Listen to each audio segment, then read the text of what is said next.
up? Welcome into your daily Buckeye Blitz for a Friday. It's a football Friday, first one in a long time.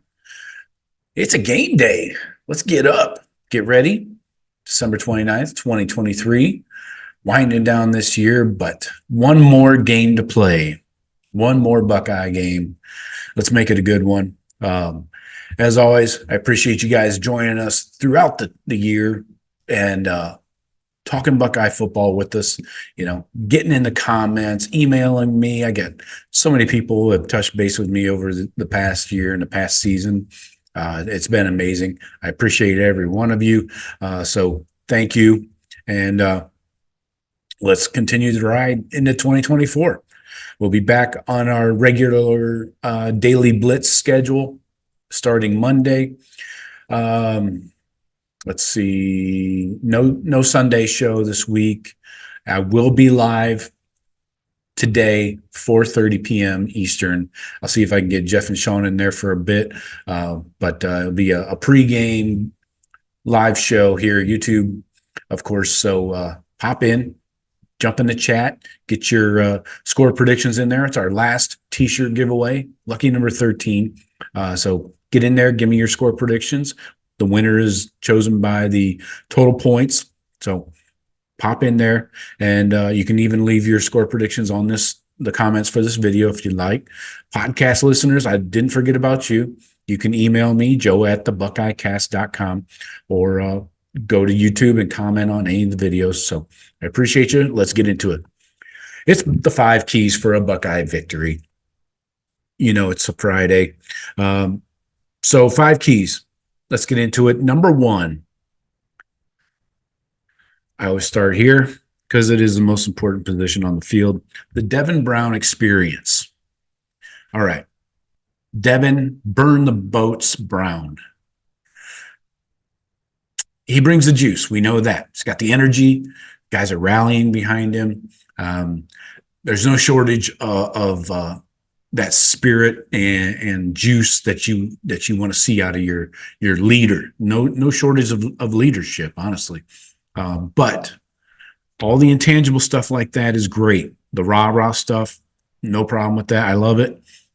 Rallying the guys. But the most important thing you have to do, set all that aside, you must operate the offense. You're the quarterback still. You're not a cheerleader. All right? So yes, you do need to rally the guys up, get them fired up, on the sidelines, in the huddle, wherever it might be. But you do still have to operate a functional offense. All right. So that's number 1. The Devin Brown experience must include operating the offense, hopefully to its maximum capabilities. We're going to be without Marv. That's obvious. But we do have probably no Cade. We do have a Trey. An entire O-line is intact. So there should not be a shortage of weapons, and there should not be a major issue with delivering the ball to those weapons. Now, that is part of the experience here. Wide receivers will get open. The O-line will open holes for the running backs. So it's really about Devin operating the offense on time, limited mistakes. He will make mistakes. Don't get me wrong. I think you're crazy if you think any quarterback has ever had a perfect game. That's yet to be seen. So he's going to make mistakes. Let's limit those. Maybe even 1 turnover. I wouldn't be surprised if he has 1 turnover in the game. That's not going to kill you. As long as it's not inside the 10, right? Anyways, so let's keep our expectations realistic here. And let's see how he developed from early in 2023 season, the last time we saw him at quarterback, to now. Because he's had a lot of time to develop. Not just this bowl practice, this 4 weeks, but the entire season. So I'm curious to see how he's developed. And then, of course, working on timing with the receivers is most important. So the Devin Brown experience is my key to a Buckeye victory. He must operate the offense beside the obvious intangibles expected from a quarterback. All right, key to a Buckeye victory number 2.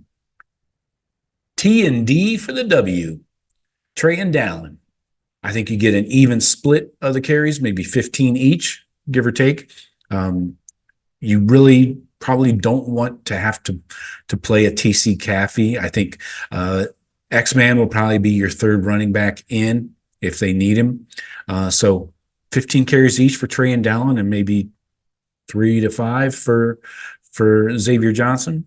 Sounds good. So, and the best friend of a first time starting quarterback is a strong running game, right? Takes the pressure off of you, to hand the ball off, have the O-line open some holes, hit that hole. That's what she said. And some stout pass protection from the running backs would be key as well. That would be nice. Dallin's got to work on that some. Hopefully, he's brushed that up over the bowl practice. But Trey's strong at pass protection, so we need some stout pass pro from the running backs. So TD for the W. Let's get that running game working and ride that hot hand, whoever it might be. Because this could be also kind of a precursor to the 2024 season if Trey returns, right? And notes just froze up. That's awesome. I love when that happens. Anyways, key to a Buckeye victory, number 3. This goes for the entire offense, really. I know we talked about the running backs in number 2, but number 3, help your quarterback out. This is a huge situation Devin Brown is in. O-line. You got to contain these edge rushers. These guys are real for Missouri. All right. You've got to help your quarterback out, contain these guys. Running backs are going to have to help out with the blitz and helping contain the pass rush as well. So give the quarterback some time. Give Devin some freaking time here. And then receivers and tight ends. Emeka, Tate, Xavier Johnson, Ballard, Ennis, even the Rogers boys, whoever's in there. Get some separation. Get off. Give your best effort in this game. Get some separation from the corner or the guy covering you. Come back for the ball. Strain for that catch. This goes for the tight ends too. Cade, we're not going to see much, if any, of Cade. He's got a knee injury. He'll go out there and take a couple snaps probably. But G. Scott, Jelani Thurman, these guys must play and they must be productive. Not just blocking, but also they're going to have to catch the ball, occasionally. So help your quarterback out. Everybody around, all 10 around the quarterback, help your guy out, and let's get this offense rolling. Key to a Buckeye victory, number 4. Flip it over to the defense here. Stop the run.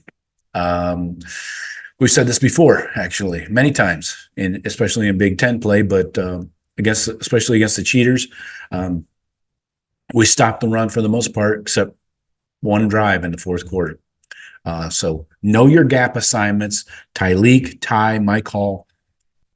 You got to have a hell of a game here. These guys love to run the ball. Schrader, the little guy, he's 5'9", about 215. So he's going to be hard to see over those old linemen. Now, you're going to have to reach out and grab his ass, snatch him up. Linebackers, we're going to need you to make tackles at the line of scrimmage. And then Sonny coming downhill and run support from his safety position. But you guys are going to have to wrap up and bring your friends. This guy forces a lot of missed tackles, like 45 missed tackles he has forced on the year. That's like 4.5 a game, 4-ish. Let's get off the field on third down. We have some excellent third down stats. 27% we get off the field on third down as a defense. But, our defense was top 5 in most categories, points per game allowed, points per play, yards per game. But this is a legit defense here. They put up 34 points a game on average. Average scoring margin is 10.5 yards per game. They put up 442. They do run the ball a lot, about 55%.